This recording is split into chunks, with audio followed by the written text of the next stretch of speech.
I posted this question on Twitter last week and I got like a lot of retweets and replies. And so I think it is a very timely and prescient question to ask right now.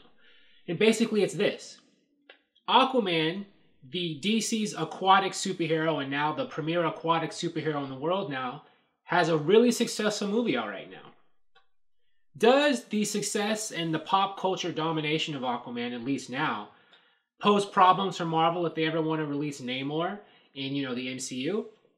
And if you don't know, I'm sure most of you know who Namor is, but since Aquaman's more well known than Namor, I'll tell you, Namor is basically Marvel's aquatic superhero.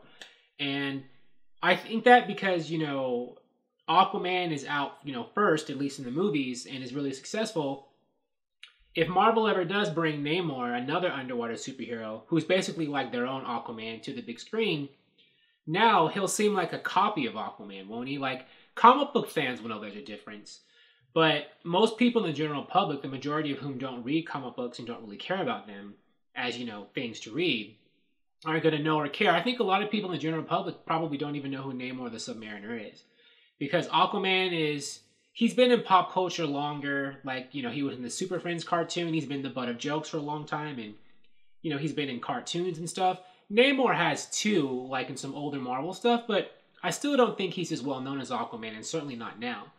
So if Marvel ever did want to bring him to the big screen, as Kevin Feige said he wants to, do they have a problem now? Like, if Aquaman had failed, that would be a different story. Then, Marvel could be like, well, okay, you had your chance to do an aquatic superhero on the big screen. It didn't work. So now we can take that over. But now, I don't know. Now that Aquaman's really successful, and there'll probably be an Aquaman 2 and 3 and 4 and 5 and 6 or whatever, has Namor's chance been drowned out? Those of you who don't know the similarities between the characters, they have a lot. Their personalities are different, but everything else is like really similar. Namor debuted in like old 40s comics, and he was the son of an Atlantean woman, I think a princess, and a surface world sea captain.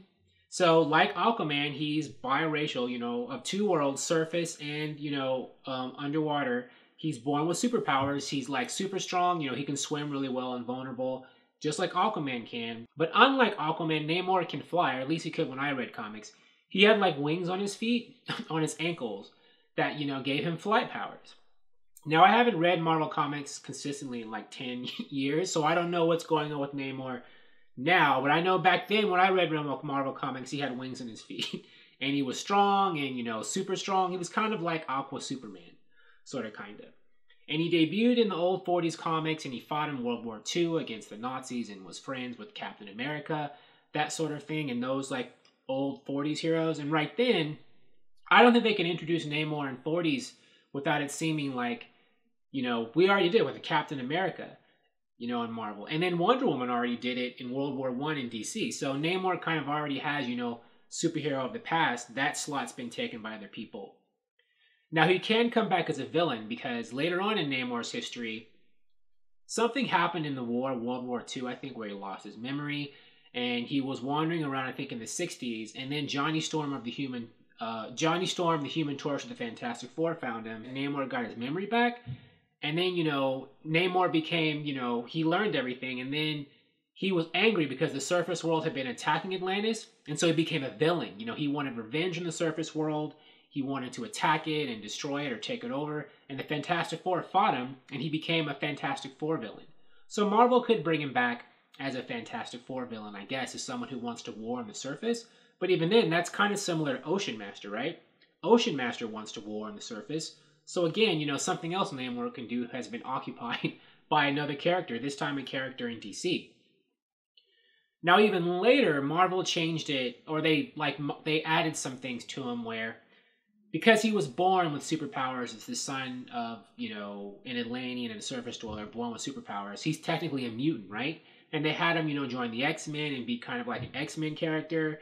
So they could, if they want to, when they bring the X-Men, the MCU, because Kevin Feige is going to reboot the X-Men. I'm pretty sure he will.